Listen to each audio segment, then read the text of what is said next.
Part 4. You will hear a tutor giving some business students instructions about a finance project. You now have 30 seconds to read questions 31 to 40.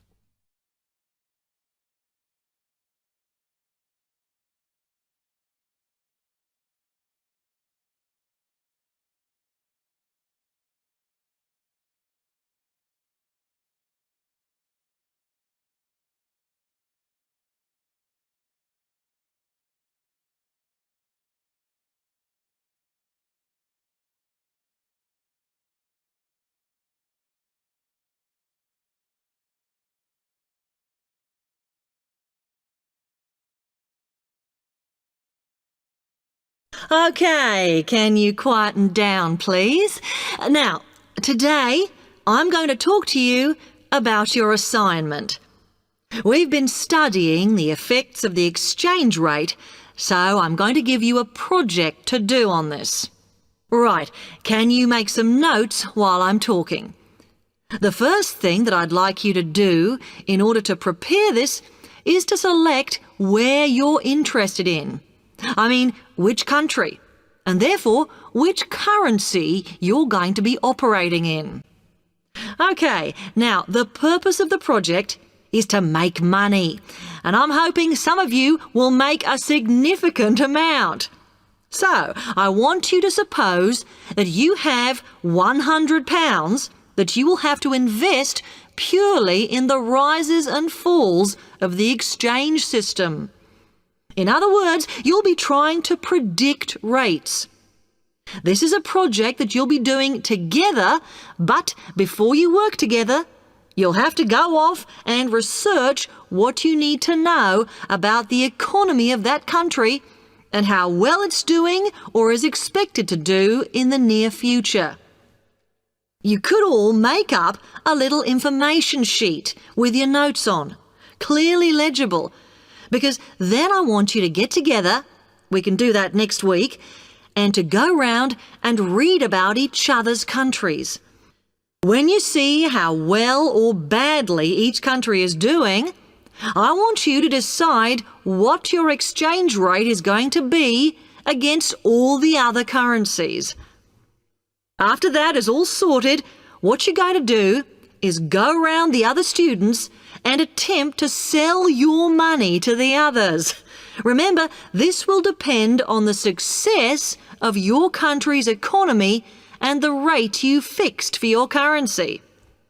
Now, you're not allowed to just swap currencies with each other, but you may wish to buy from the other countries. But you must do a proper transaction.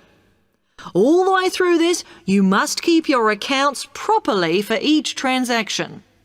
I'll give you 1 week to do this, and then we will set a time for the deals to finish, a bit like the stock exchange.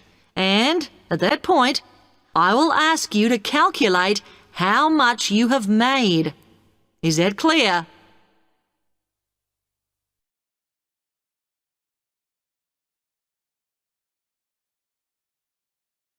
OK, now before you begin that, there are a few things I want you to read up on to prepare.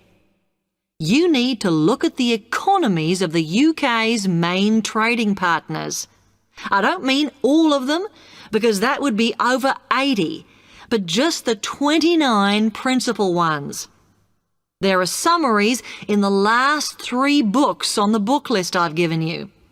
And so that you can practice applying the criteria on assessment I gave you, I'd then like you to focus just on one sector across all the countries. The most common one across every country is farming. But as much agricultural produce is for domestic consumption, I'd like you to look at manufacturing. Then I would like you to do a detailed investigation of one particular aspect.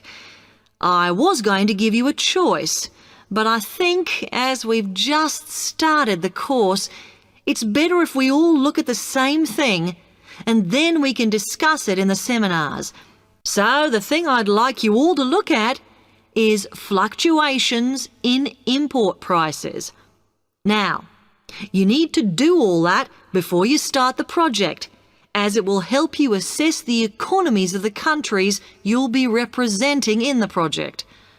Don't worry, you've got plenty of time. Exam week is December the 8th. Then it's the holidays until January the 6th, so I don't need the project in till February the 5th. Is that okay? Now, any questions on this? That is the end of Part 4. You now have 1 minute to check your answers to Part 4. That is the end of the listening test.